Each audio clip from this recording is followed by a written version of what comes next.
What's really inside Area 51? UFOs, alien tech, and secrets too strange to believe until now.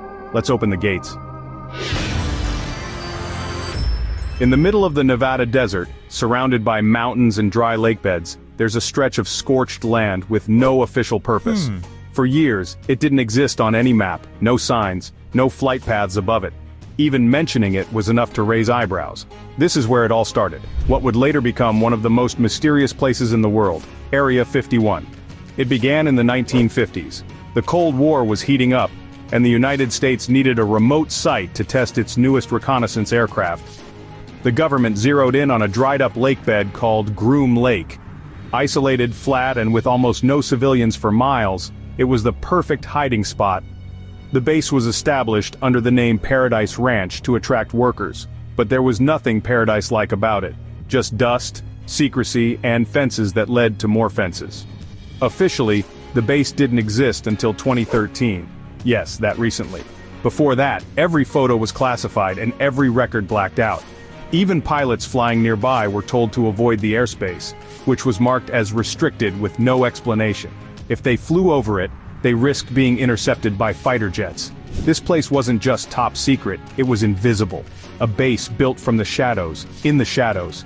But as spy planes started flying and strange shapes began lighting up the desert skies, rumors took flight too. That's where the mystery deepens, and that's where we're going next. To understand why Area 51 became so secretive, you have to look at what was flying above it. In the early days, this base wasn't a hideout for alien technology. It was a launch pad for some of the most advanced spy planes the world had ever seen. In the 1950s, the United States was desperate to spy on the Soviet Union without getting caught. Satellites didn't exist yet, so they needed something that could fly higher than any radar could reach. That's where the U-2 came in. It was long, thin, and fragile looking, but it could soar over 70,000 feet up, high enough to see Soviet missile sites without being detected. At least that was the plan. The U-2 was built in total secrecy, and it needed a test site just as hidden. Lockheed's Skunk Works team, led by legendary engineer Kelly Johnson, picked Groom Lake. They flew parts in undercover, used coded language, and made sure even workers didn't know what they were building until it was done. The first flight of the U-2 happened here. No one outside the project had a clue. But the U-2 wasn't enough. As Soviet radar improved, the United States needed something faster. Much faster. Enter the SR-71 Blackbird.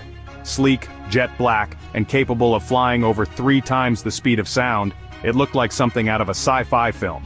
In fact, if someone saw it streaking across the sky, it's easy to understand why they'd think it was extraterrestrial. The SR-71 flew so fast and so high, no missile could catch it, and it was tested once again in the shadows of Area 51. These aircraft were years ahead of their time, some say even decades. And because of how secret they were, the public never got an explanation for the strange lights in the sky or the sonic booms echoing across the desert. People started talking. UFO rumors were born not from fiction but from real machines that weren't supposed to exist. Area 51 wasn't just hiding planes, it was hiding progress. And as the Cold War continued, what flew over Groom Lake only got weirder, faster, and harder to explain. Beneath the veil of all those aircraft tests was the land itself, Groom Lake. A bone-dry, ancient lake bed in the middle of nowhere, it became the perfect blank canvas for a hidden world to rise. From above, it looks empty, but in reality, it's anything but. Over the years, the facility at Groom Lake expanded in ways that were never publicly documented. Massive hangars appeared, runways longer than commercial airports were built, roads, sensors, fuel depots, housing units, an entire infrastructure designed for something far more advanced than simple air testing. What began as a few tents and a strip of asphalt gradually turned into a self-contained base that could operate off the grid, away from satellites, reporters, or even most of the United States government. Workers were flown in on unmarked planes, and deliveries came at night. Even the trucks bringing in equipment were sometimes covered and escorted. Many believe some of these hangars go underground, deep enough to escape drone surveillance and potentially large enough to house more than just aircraft. Security at Groom Lake is notoriously tight. White SUVs with blacked-out windows patrol the surrounding hills. Sensors are embedded in the sand. Trespassers don't get warnings. They're met with military-style commands and fines that make sure they never try again. And still, no official blueprints of the base exist in the public domain. What's known comes from satellite images, rare whistleblowers, and occasional slips in government documents. But perhaps the strangest part isn't what's above ground, it's what might lie beneath it. Some satellite scans show heat signatures inconsistent with normal buildings. Others have spotted strange vehicle tracks that vanish at certain points, as if the roads continue underground. It's led to endless theories, labs, storage vaults, or hidden tunnels leading even deeper into the desert. And it's here, at Groom Lake, where one of the most controversial stories about Area 51 begins, one that brought the word alien into every conversation about the base. In 1989, a man named Bob Lazar appeared on television under a shadowed silhouette and changed the way the world viewed Area 51 forever. He claimed to have worked not directly at the base itself, but at a nearby facility called S4, hidden within the Papoose Mountains. According to him, S4 was part of a classified program focused on reverse engineering technology. Technology, he said, wasn't built by humans. Lazar described working on a sleek metallic disc, one of 9 stored at the facility. He didn't call it a prototype or a captured jet. He said plainly that it was not from this Earth. The craft supposedly used a form of propulsion that manipulated gravity, bending space in a way our physics didn't account for. His descriptions went further. The spacecraft had no visible seams, no bolts, no wiring. The inside was cramped and the seats were unusually small, far too small for the average adult human. Lazar believed the technology wasn't just advanced, it was designed by beings unlike us. He never claimed to meet these beings, but hinted that others on the project might have been briefed on their origin. The implication was clear. This was alien technology, possibly recovered from an earlier crash. Skeptics were quick to point out holes in his story, missing school records, unverifiable employment history. But there were strange consistencies too. He correctly described certain details about unmarked aircraft flights over Groom Lake before they were publicly acknowledged. His knowledge of the base's layout, access routes, and flight schedules was oddly accurate. Even some former workers later admitted that parts of his story lined up with real protocols used during highly classified work. Most mainstream scientists remain cautious. There's no concrete proof of alien craft, no photos, no official documents. But Lazar's claims have stayed in public consciousness for decades, partly because he didn't seem to seek fame, and partly because parts of his story feel just plausible enough. And if what he said is even partially true, it suggests that Area 51 isn't just about secret aircraft. It could be the center of something much bigger. The next question naturally follows. If the government really did recover a craft not built on Earth, where did it come from? Some believe the answer lies in one of the most controversial incidents in UFO history. Let's go back to 1947. Let's talk about Roswell. In July 1947, something strange crashed near Roswell, New Mexico. At first, the US military publicly announced it had recovered a flying disc. That headline ran in local newspapers, setting off immediate interest. But within a day, officials changed their story, claiming it was just a weather balloon. The original press release was called a mistake, and the debris was quickly flown away to unknown locations. To many, that sudden reversal didn't sit right, and over time, Roswell became the center of countless theories. The official explanation much later was that the wreckage belonged to Project Mogul, a top-secret balloon designed to detect Soviet nuclear tests. That's possible. But then, why the secrecy? Why the armed guards? Why did witnesses, including ranchers and even some military personnel, describe materials that couldn't be burned, bent, or broken? Some even claimed to have seen small humanoid bodies quickly taken away under military escort. Here's where Area 51 enters the picture. Though the crash site was hundreds of miles away, researchers believe the recovered debris, whatever it truly was transferred to Nevada for further study. At the time, the base at Groom Lake didn't exist publicly. That made it the perfect location to quietly store, examine, and potentially reconstruct something extraordinary. Over the decades, declassified documents have confirmed that Roswell was linked to real covert operations. Still, no document mentions UFOs or extraterrestrials. And yet, whistleblowers and anonymous sources continue to insist that something was indeed recovered, something the government couldn't explain. If those claims hold even a fraction of truth, it's not hard to see why Area 51 became the place most likely to hide the wreckage. Roswell wasn't just a strange moment in history, it laid the foundation for nearly every modern UFO conspiracy. And while the incident itself is still debated, what followed it was even more bizarre. Years of sightings over military bases, strange shapes in the sky, and witness accounts that suggest Roswell wasn't an isolated event. Since the 1950s, reports of disc-shaped objects head to a certain terminal at Harry Reid International Airport in Las Vegas. You'll find a plain white building with no logos and no signs. Outside there are several small passenger jets painted white with a single red stripe. They don't carry any markings, no airline names, and no publicly available schedules. Yet they take off and land like clockwork, every weekday morning and evening. These are the Janet flights, and their only job is to shuttle employees to and from places like Area 51. The name Janet doesn't appear in any official airline directory. It's a call sign, used in radio transmissions. Some speculate it stands for just another non-existent terminal, though no one's confirmed it. The planes themselves are operated under contract with the U.S. Air Force, and their exact destinations are blacked out from flight trackers the moment they leave Las Vegas. Workers board with security badges, and once the doors close, that's the last anyone sees until the planes vanish into restricted airspace. Passengers are likely engineers, intelligence analysts, project managers, people involved in black-budget defense work. Once in the air, they head toward Groom Lake and other classified testing areas. It's the only airline in the U.S. where boarding requires government clearance and where destinations are hidden under code names. The secrecy isn't just for protection, it's about separation. Employees working on top-tier projects are expected to leave everything behind when they board. No phones, no personal items, no questions asked. This degree of control and isolation is rarely seen outside of intelligence operations. Janet flights have never been officially acknowledged by the Department of Defense in detail, but their existence is obvious, photographed daily by civilian aviation watchers. The mystery lies not in whether they're real, but what they're transporting. Whatever's happening at Area 51 and nearby sites, it's considered important enough to operate a private airline with more security than some international airports. And that brings up even stranger possibilities about what's going on behind those fences.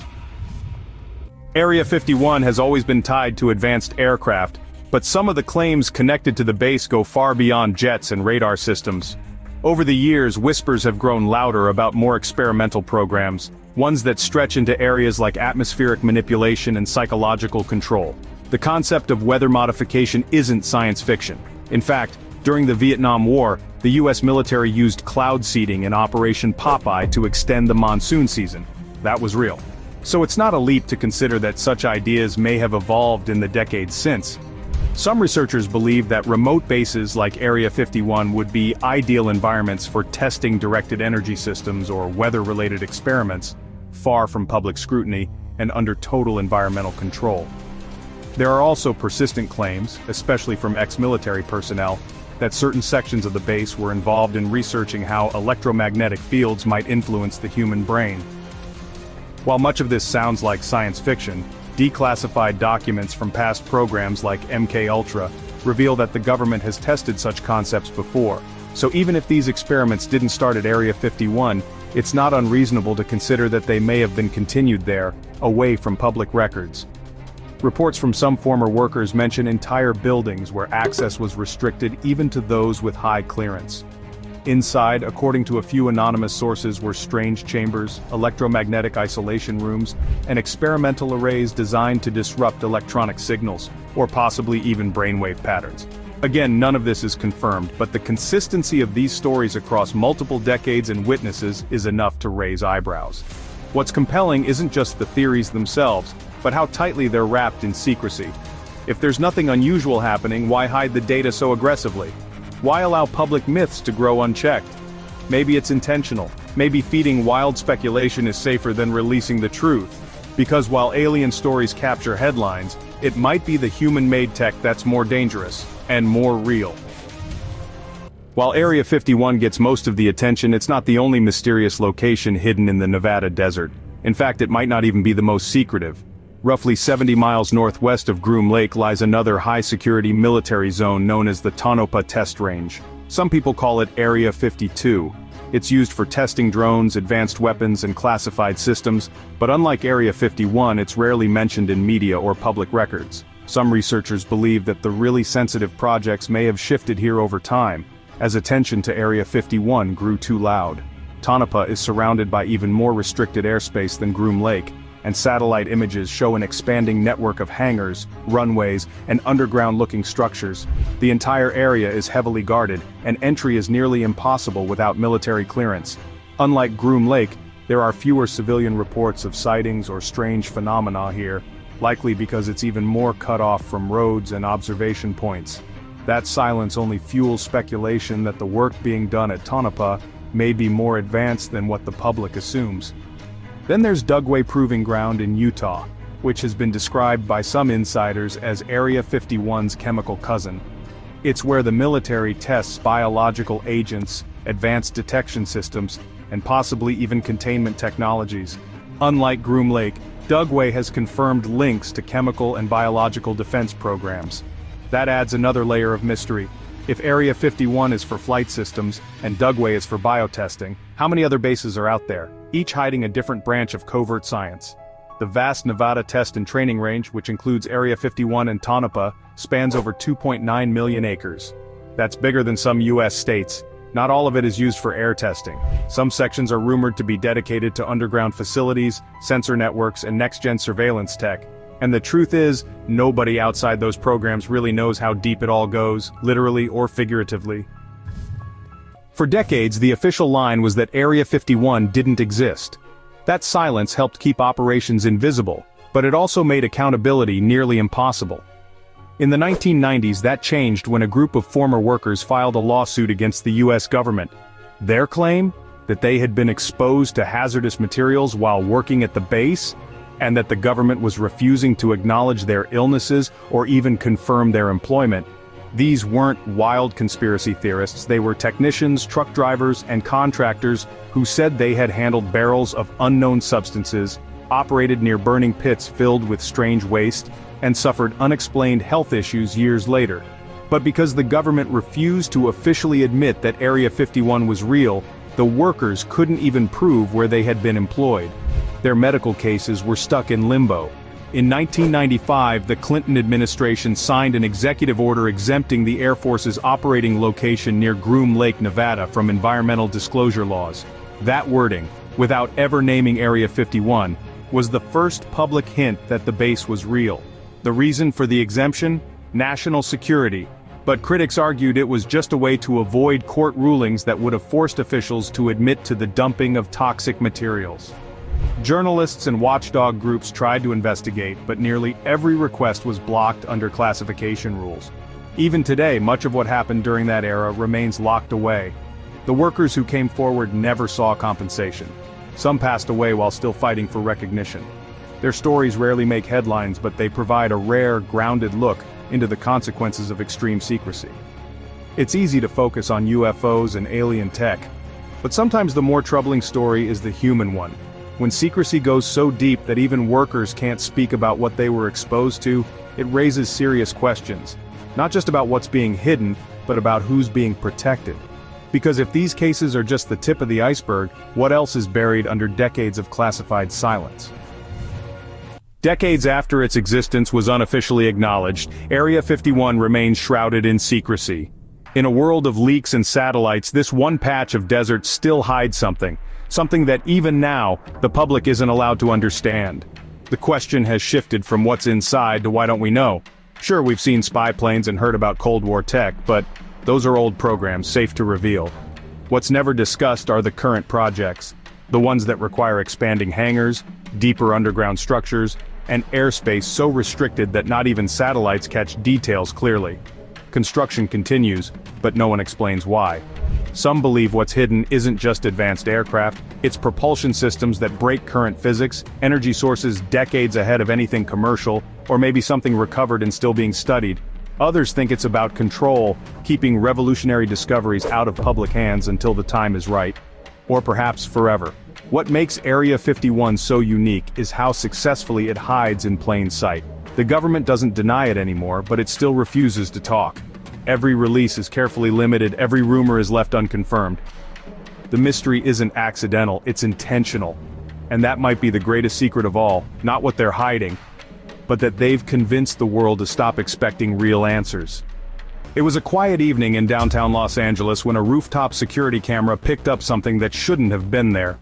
Hovering above the skyline, barely making a sound, was a dark triangular object outlined by glowing lights.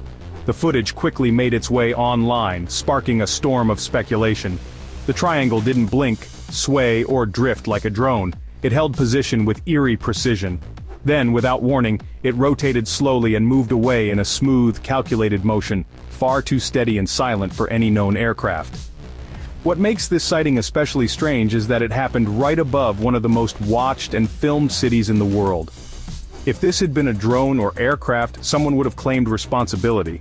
But no government, no company, no individual stepped forward. Some believe it's part of a secret military test, perhaps reverse-engineered from something not of this Earth. Others think it's linked to the infamous black triangle crafts reported for decades, objects so advanced they leave even veteran pilots speechless. Analyzing the video frame by frame shows no visible propulsion system, no wings, no rotors, nothing that should make it fly. Still, it moved like it was defying gravity itself. The shape matches other triangle sightings from Belgium in the 90s and Illinois in 2000. Are these crafts part of a single global mystery? If so, who's really flying them? And why are they showing up above our cities? Whatever this thing was, it left behind no sound, no smoke, no trail, just questions. Just weeks after the Roswell crash, another strange object appeared, this time over the blazing skies of Phoenix, Arizona. William Rhodes, a local scientist and photographer, saw a disc-shaped craft circling silently overhead. He ran for his camera and snapped 2 clear black and white photos before the object zipped out of sight. What's wild is that these photos weren't just shrugged off, they were quickly taken by military investigators and Rhodes was questioned in detail. His photos showed a curved, finless object that didn't match any known aircraft from that era.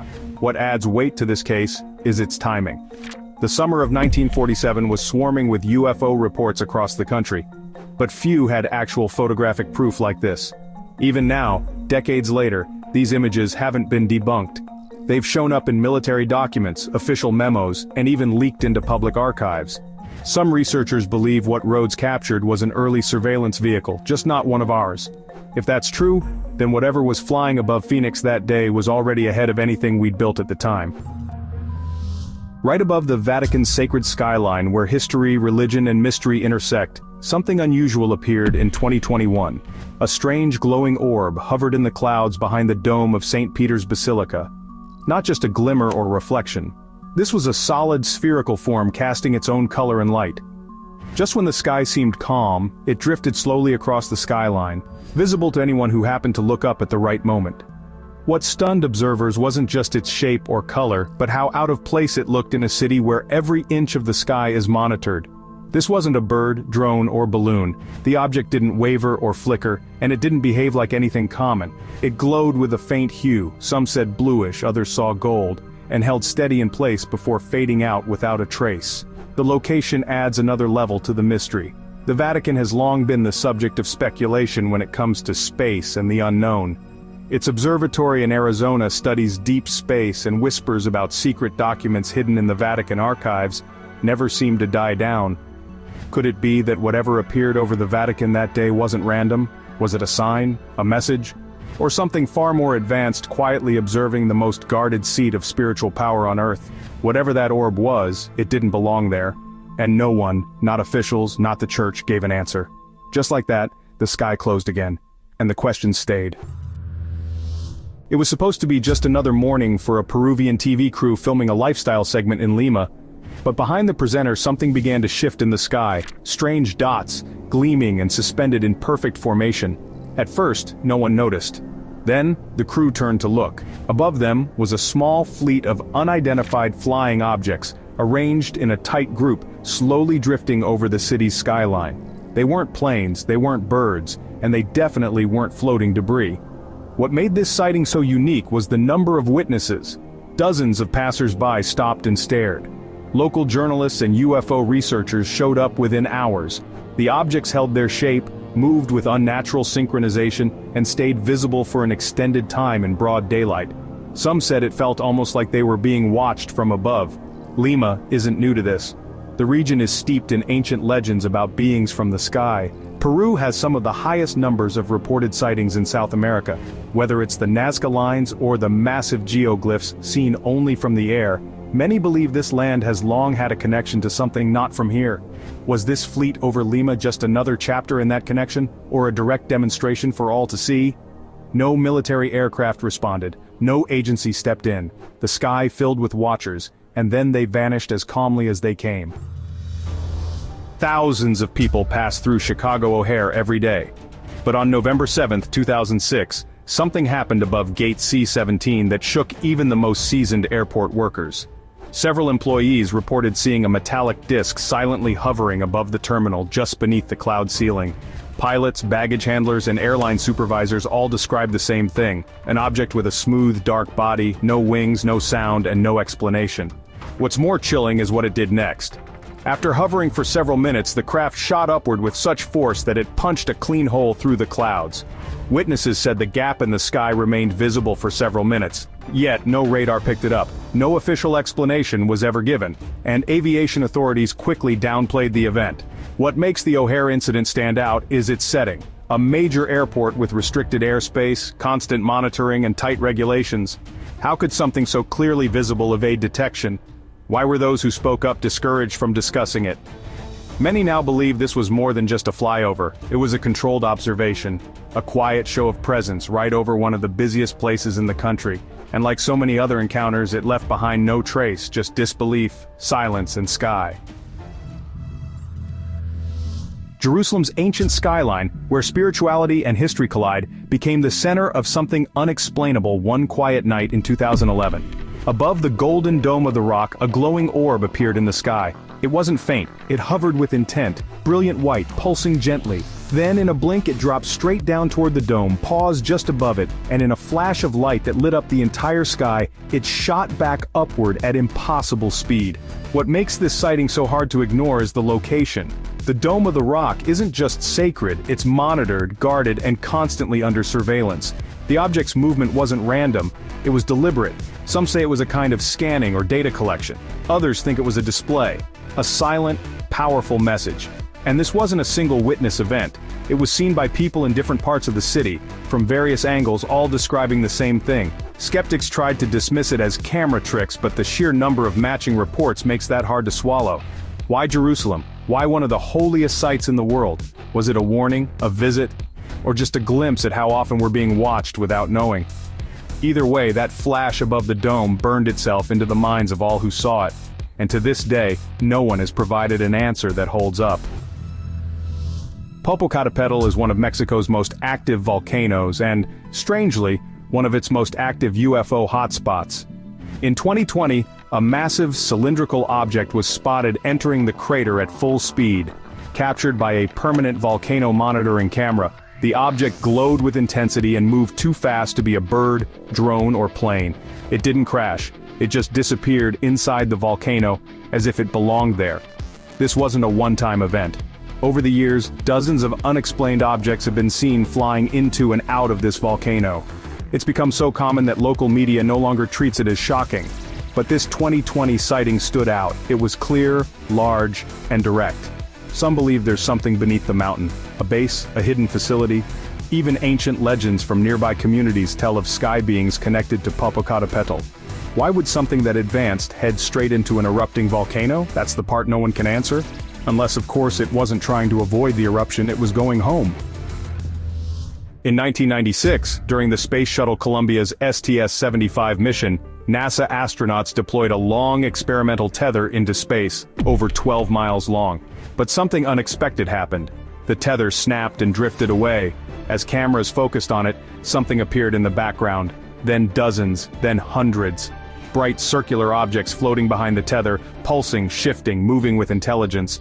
NASA called them debris or ice particles. But to many watching, these weren't random chunks of anything. The objects seemed to pulsate, grow and shrink, and maintain a consistent rounded shape. Some even changed direction. The footage quickly became one of the most debated pieces of space material in UFO history. Were these objects already surrounding Earth? Were they monitoring the mission? Or was the tether simply a lure that exposed what's really moving silently through our orbit? To this day, no clear explanation has been offered.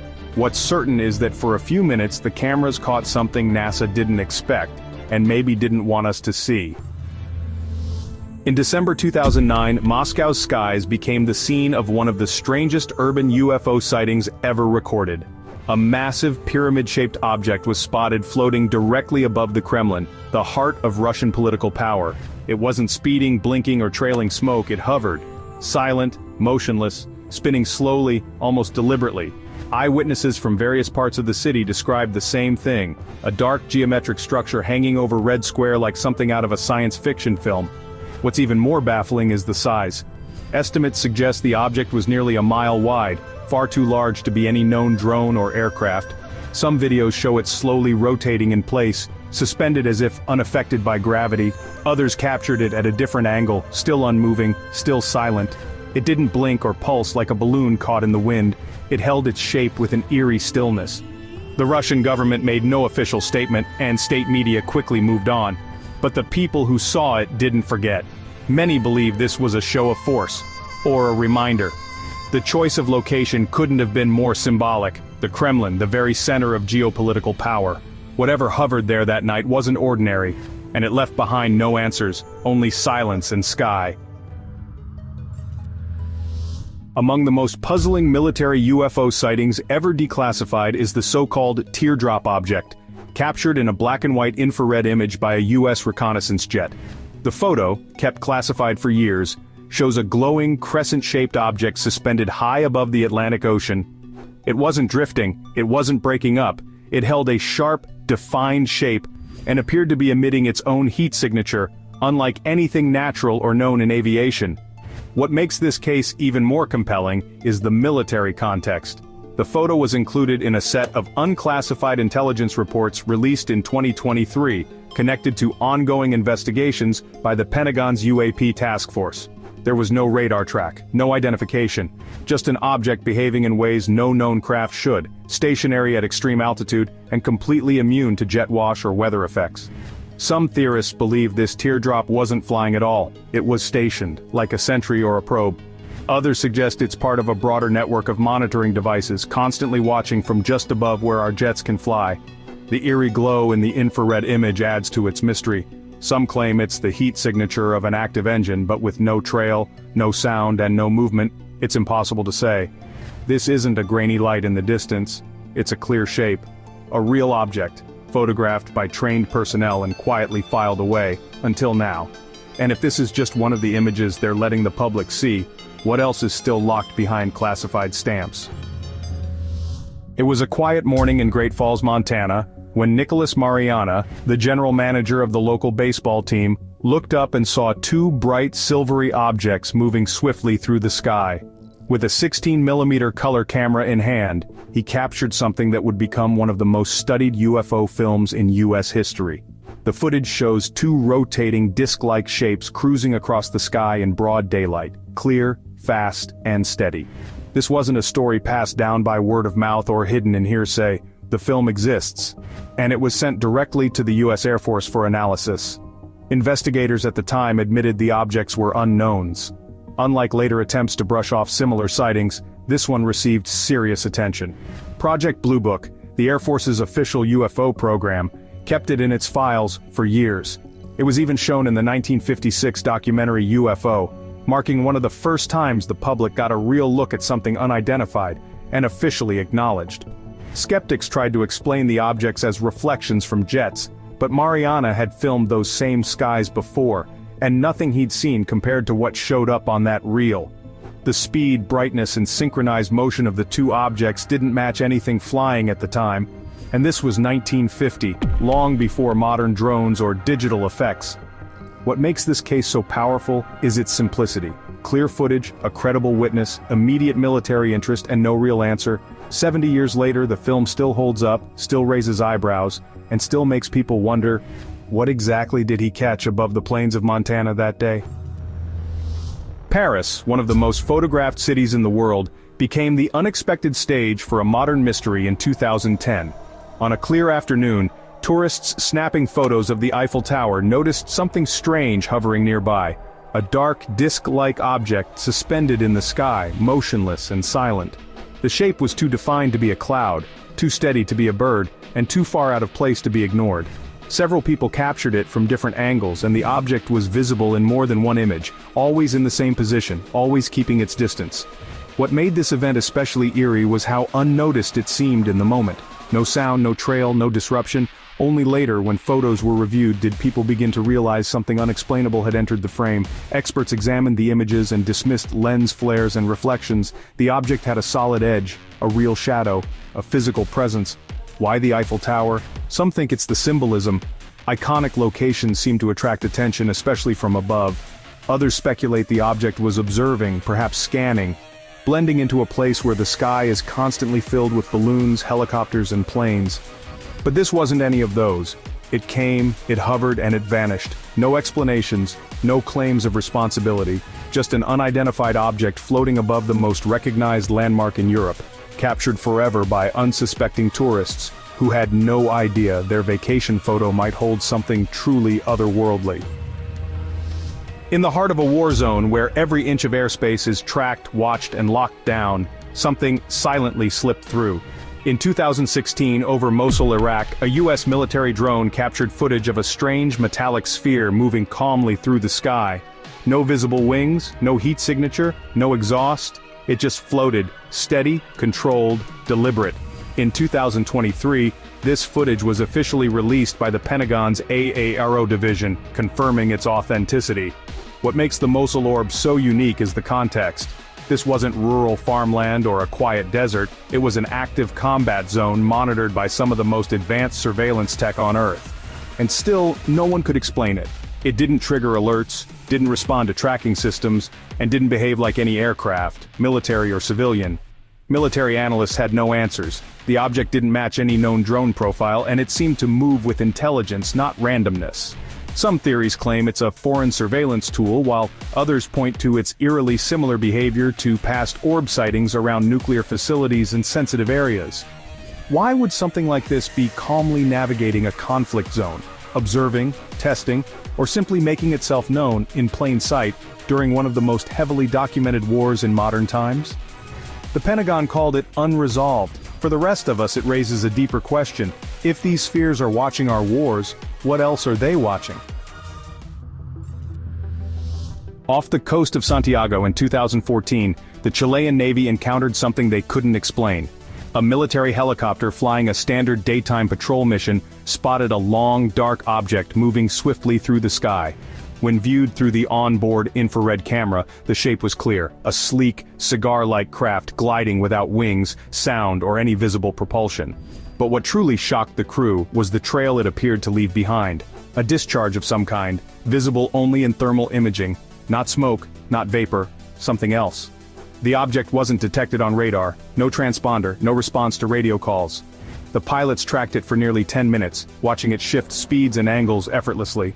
Twice it released a strange burst, something hot enough to show up on infrared, yet completely invisible to the eye.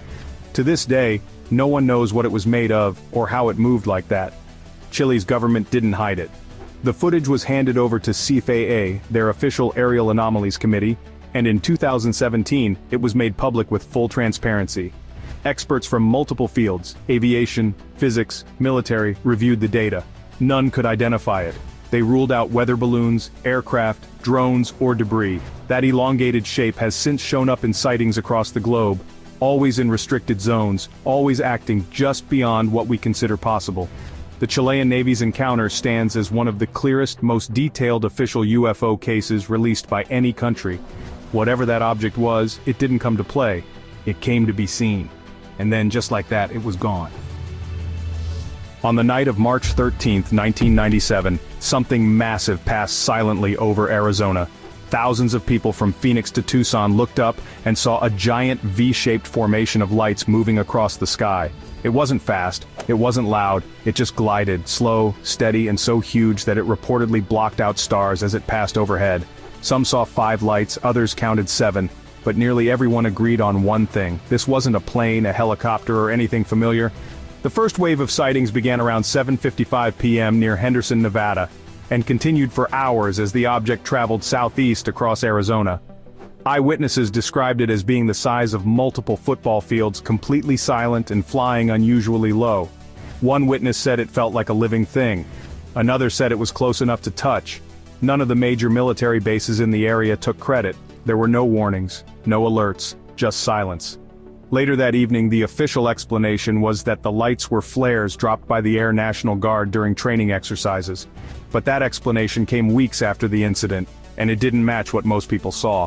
Flares don't maintain perfect formation. They don't hover silently across hundreds of miles. They don't block out the stars in a clean triangular pattern. To this day, the Phoenix Lights remain one of the most widely seen and reported UFO events in U.S. history. July 11, 1991. A total solar eclipse darkens the sky over Mexico City, and thousands gather to witness the rare celestial event. But as people look up, something unexpected appears, hovering lights, bright, round, and in a deliberate pattern. First seen near the city's skyline, the orbs don't flicker like stars or shift like balloons. They remain fixed in a geometric formation, quietly observing. The objects weren't just noticed by a few, they were spotted by crowds, families, even broadcast cameras capturing the eclipse. For years, the incident has been connected to ancient predictions and theories about celestial alignments triggering extraterrestrial activity. But for most who saw it, it wasn't about mythology, it was about reality. Thousands of people looking up at the same time saw something the government still can't explain. The eclipse was expected. The UFOs were not. A U.S. Customs and Border Protection plane was conducting a routine patrol near Rafael Hernandez Airport in Aguadilla, Puerto Rico. Using infrared tracking, the crew noticed a fast-moving object approaching the runway. At first, it seemed like a drone, but the object's movements were far from ordinary. It flew at high speeds, made sharp turns, and at one point, split into two separate bodies before plunging into the ocean without slowing down. The event wasn't leaked by conspiracy theorists. It was analyzed and shared by the Scientific Coalition for UAP Studies, a team of military aviation and physics experts. After months of analysis, they concluded the object was a genuine, unidentified aerial phenomenon with flight capabilities beyond modern technology. Whatever it was, it moved through the air and into the sea with complete confidence, like it had done it 1,000 times before. In June 1965, James McDivitt was piloting the Gemini 4 spacecraft, orbiting Earth at over 17,000 miles per hour. It was a mission focused on spacewalking and testing long-duration flight. But something else happened up there. Something he never forgot. During one of the orbits, McDivitt looked out the window and saw something strange. A bright object, metallic, cylindrical, floating outside. It had some kind of long arms or antennae sticking out. It wasn't space debris, it wasn't another satellite, and it was moving. He called over his fellow astronaut, Ed White, but before White could see it, the light changed, and the object was gone. They were alone again, or at least it seemed that way. McDivitt took photos. NASA got them. But when the images were released, they were blurry, unimpressive.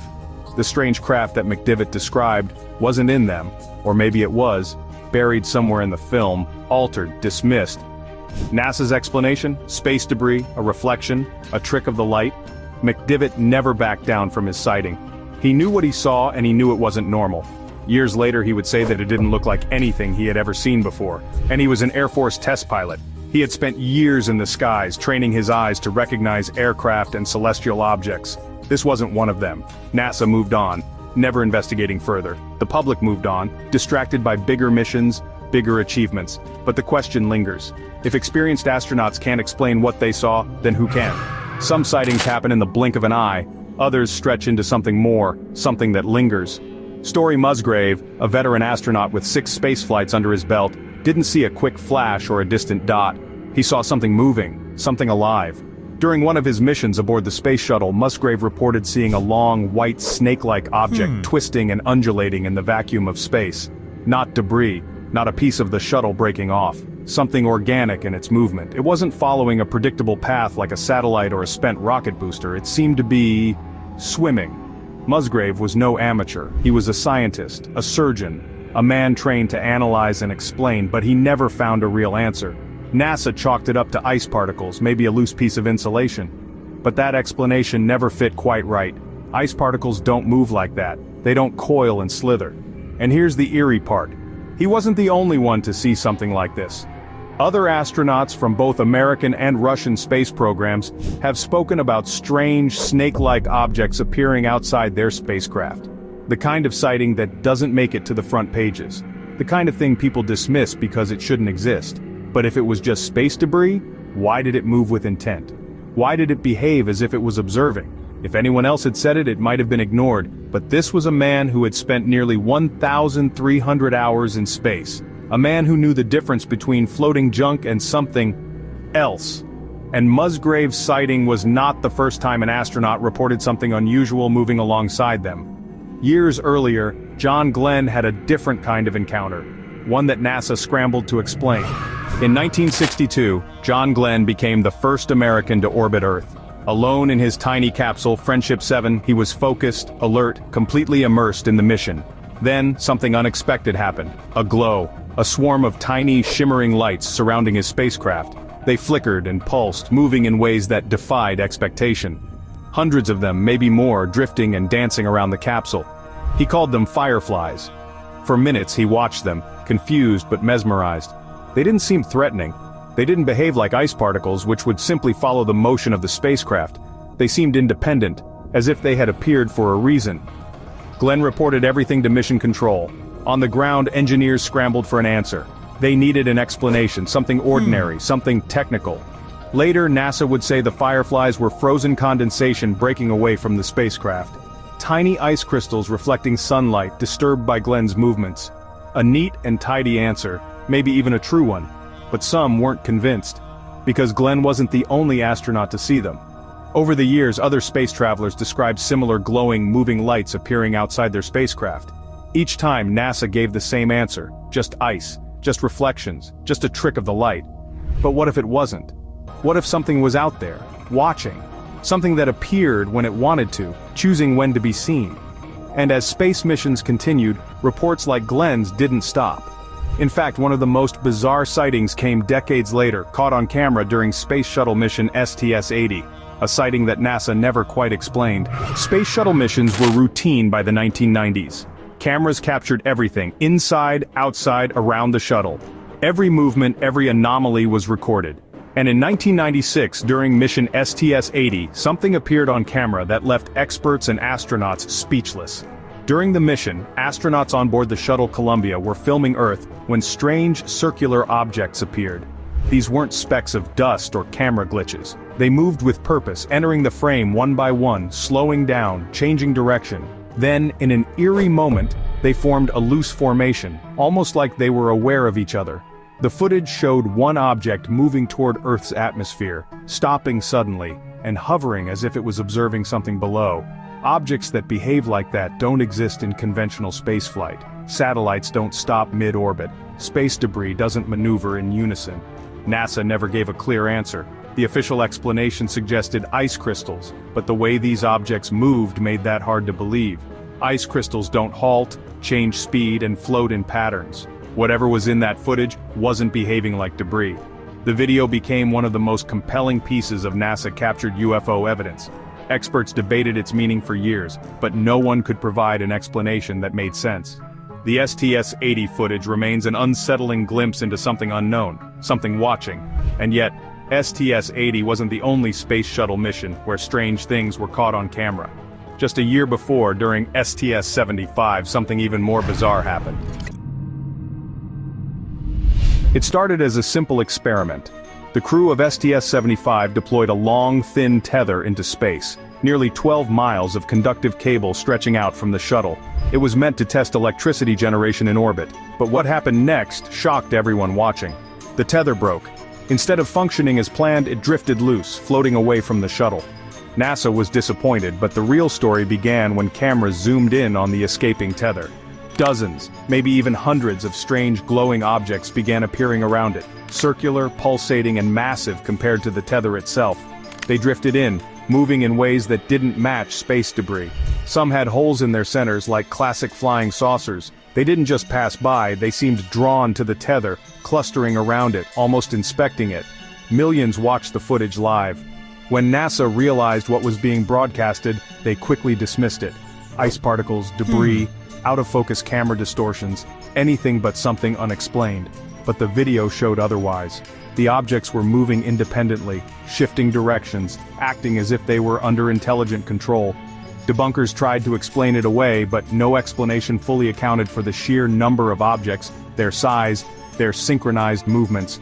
To this day, the STS-75 tether footage remains one of the most jaw-dropping UFO encounters ever captured in space.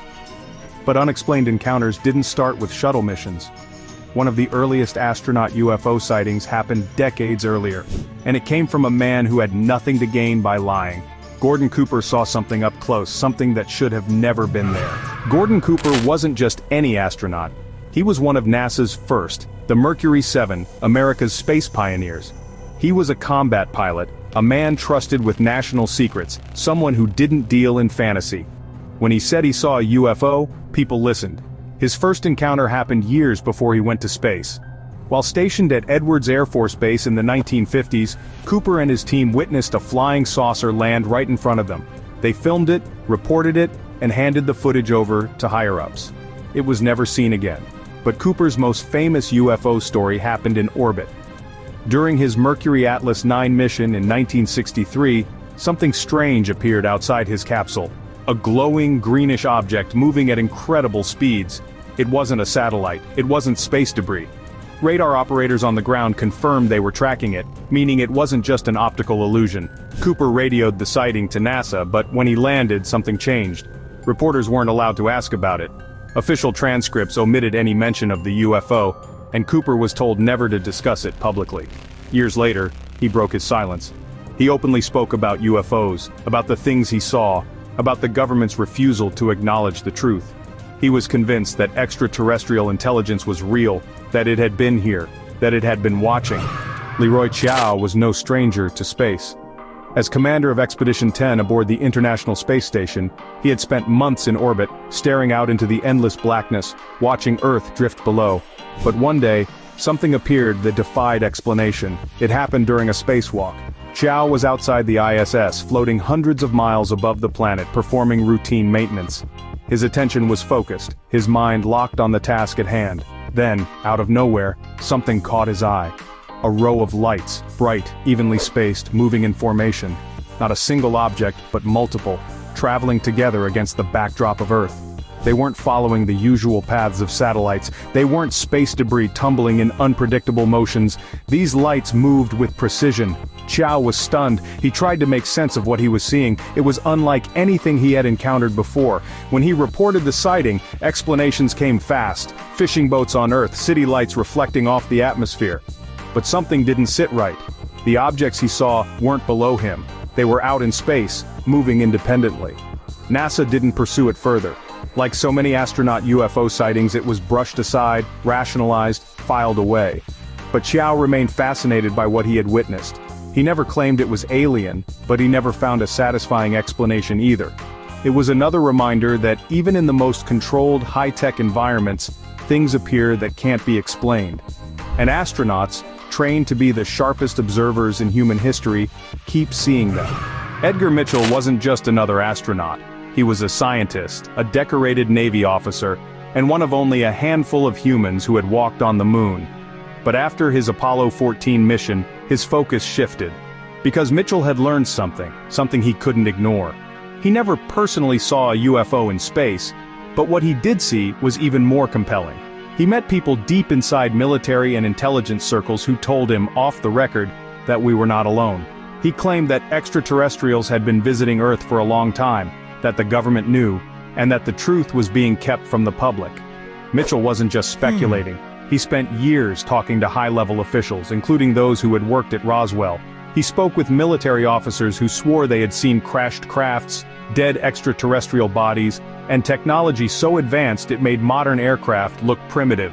NASA distanced itself from Mitchell's claims, but that didn't stop him.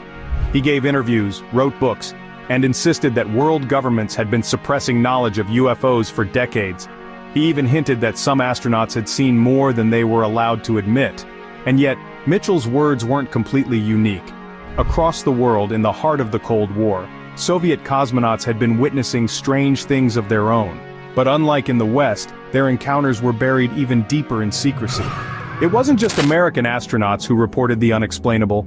Soviet cosmonauts had their own encounters that were just as baffling, just as mysterious, but even more heavily suppressed. One of the most famous cases came from Pavel Popovich, a highly respected Soviet cosmonaut. While flying a plane at high altitude in 1978, he and his crew saw a huge triangular craft following them. It wasn't a satellite, it wasn't a meteor, it moved with purpose. When he reported it, he was told to keep quiet. Then there was Vladimir Kovalyonok, a cosmonaut aboard the Salyut 6 space station in 1981. During his mission, he saw an object outside the station's window, a sphere, pulsating with energy, changing shapes as he watched. It was nothing like space debris. Before he could grab a camera, the object suddenly disappeared. Other Soviet cosmonauts hinted at strange encounters but were warned never to speak about them. The KGB had an entire department dedicated to UFO reports, but everything was locked away. Unlike in the US, where astronauts could at least hint at their experiences, in the Soviet Union, talking about UFOs could ruin a career. Or worse. For decades, these stories remained buried. It wasn't until the fall of the Soviet Union that some reports started leaking, showing that even in space, something was watching. And if astronauts and cosmonauts, some of the most highly trained and level-headed people on Earth, couldn't explain what they were seeing, then who could? Most people have never heard of Maurice Chatelain. He wasn't an astronaut, but he played a crucial role in early space missions. He was NASA's chief of communications during the Apollo program. A man with access to transmissions, signals, and classified conversations between astronauts and mission control. And what he later claimed shocked everyone who would listen. Chatelain stated that NASA had been aware of extraterrestrial activity in space for a long time. He claimed that every Apollo mission encountered UFOs at some point, but the information was buried, hidden behind classified documents and vague explanations. The real truth, he said, was that astronauts weren't alone out there. He even suggested that Apollo 11, the first mission to land on the moon, had seen something strange as soon as they arrived. The radio chatter was cut from public broadcasts, but according to Chatelain, Neil Armstrong and Buzz Aldrin reported visitors watching them from the rim of a crater. Large, glowing objects, just sitting there, observing. NASA dismissed Chatelain's claims, but he wasn't the only one hinting at strange encounters during Apollo 11. Buzz Aldrin himself would later speak about something unusual that followed them on the way to the moon. Buzz Aldrin was second only to Neil Armstrong in stepping onto the moon, but his most bizarre experience happened before they even landed. On their way to the lunar surface, Aldrin saw something strange outside the spacecraft, a shiny moving object, keeping pace with Apollo 11. At first he thought it might have been a spent rocket stage, drifting away from them. But when they contacted Mission Control, they were told the last known position of the rocket stage. It was over 6,000 miles away. Whatever was out there with them, it wasn't theirs. Aldrin and the crew debated whether to report it. Talking about UFOs wasn't exactly encouraged. They decided to mention it in vague terms, keeping it off official records. Years later, Aldrin would acknowledge the sighting publicly, stating that he wasn't sure what it was, only that it didn't belong to them. NASA's response? Reflections off the spacecraft windows. A common excuse one used time and time again when astronauts saw something that didn't fit the script. Apollo 11 made history, but their strange encounter on the way to the moon was never seriously investigated. And they weren't the only Apollo crew to experience something odd. Just 3 missions later, Apollo 14 had its own mysterious moment, one that happened over an open radio frequency. During the Apollo missions, astronauts had 2 types of communication: public transmissions, which the world could listen to, and private medical channels, reserved for conversations that weren't meant for the public ear. But during Apollo 14, something slipped through that wasn't supposed to be heard. A strange, whispered conversation between the crew surfaced, one discussing an unknown object they had spotted. The transmission was partially recorded before it was cut off. The words were brief but chilling. "We found the bogey, I still have it, yeah, it's looking at us." Then silence. The channel was switched. No further explanation was ever given. NASA never addressed it. The transcript remained buried for years. Officially, Apollo 14 had no encounters with unknown objects, but the transmission hinted at something else. Something seen, acknowledged, and then quickly hidden away. And the deeper one looks into Apollo-era records, the more strange moments like this begin to appear. Conversations cut off, unexplained lights, and accounts from astronauts who years later would admit that they had seen things they couldn't explain. Apollo 16 was meant to be a straightforward mission, another step in humanity's journey across the moon. But what astronauts captured on film during their time in orbit left behind one of the most debated pieces of Apollo footage ever recorded. While the Apollo 16 command module was circling the moon, a camera on board captured a mysterious object in space. It appeared to be a structured craft, metallic, reflecting sunlight. It hovered near the spacecraft, seemingly observing before slowly moving away. The footage showed an object that didn't match any known satellite, spacecraft, or natural lunar debris. NASA's explanation? They claimed it was the Apollo 16 lunar module's floodlight, a reflection of their own equipment. But many weren't convinced. The way the object moved, the way it held position and then slowly drifted away, didn't match a simple light reflection. Some researchers believe the footage shows an unknown craft, possibly something monitoring Apollo 16. The clip remained buried for years, only resurfacing when NASA released thousands of old Apollo tapes. To this day, no clear answer has been given. Was it just an optical illusion, or was Apollo 16 being watched? And if there was something out there, what did Apollo 11 see first? Because if Maurice Chatelain's claims were true, Neil Armstrong saw something even more disturbing. Officially, Neil Armstrong's first words from the moon were some of the most famous in history. That's one small step for man, one giant leap for mankind. But some believe another conversation took place. A private one. One that was never meant to reach the public. According to leaked reports and claims from intelligence insiders, Armstrong made an urgent, off-the-record transmission to NASA just after stepping onto the moon. In it, he described large objects watching them from the edge of a crater. The alleged transmission went something like this: "They're here. They're watching us. I tell you, there are other spacecraft here, lined up on the far side of the crater. They're watching us." NASA quickly cut the public feed, switching to a secret channel. Armstrong and Aldrin continued their mission, but according to some insiders, they were shaken. After their return, neither of them spoke about it publicly. NASA dismissed the claim as nothing more than conspiracy talk. No such transmission was ever confirmed, and Armstrong never publicly acknowledged it.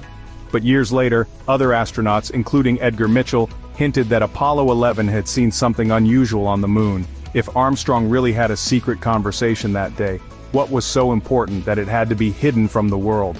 And why did NASA continue to deny astronaut encounters with unknown objects until whistleblowers started leaking footage? For decades, NASA kept tight control over the footage and communications from space missions. But no matter how hard they tried to contain the truth, some pieces slipped through. Former NASA contractors and employees have come forward over the years, claiming that certain videos were deliberately altered, hidden, or classified. One of the most well-known whistleblowers, Donna Hare, worked as a photo technician inside NASA. She claimed she saw doctored images, with strange objects edited out before public release. She wasn't alone. Another ex-NASA worker, Ken Johnston, alleged that Apollo astronauts had photographed strange objects on the moon, but were ordered to hand over all images, many of which were never seen again. Then there were the leaked live feeds, uncut transmissions from shuttle missions and the ISS, showing objects moving against all known physics before NASA abruptly cut the broadcast. Every time the response was the same: camera glitch, ice, reflections. But how many coincidences does it take before it stops being a coincidence? NASA whistleblowers insist that astronauts have encountered things they cannot explain, but that admitting to it could damage credibility, cause public panic, or worse, reveal that we are not alone. For decades, astronauts, our best trained eyes in space, have seen something watching, following, waiting. NASA denies, footage vanishes, voices are silenced, but the truth drifts just beyond reach, circling us in the dark. If they're out there, what do they want?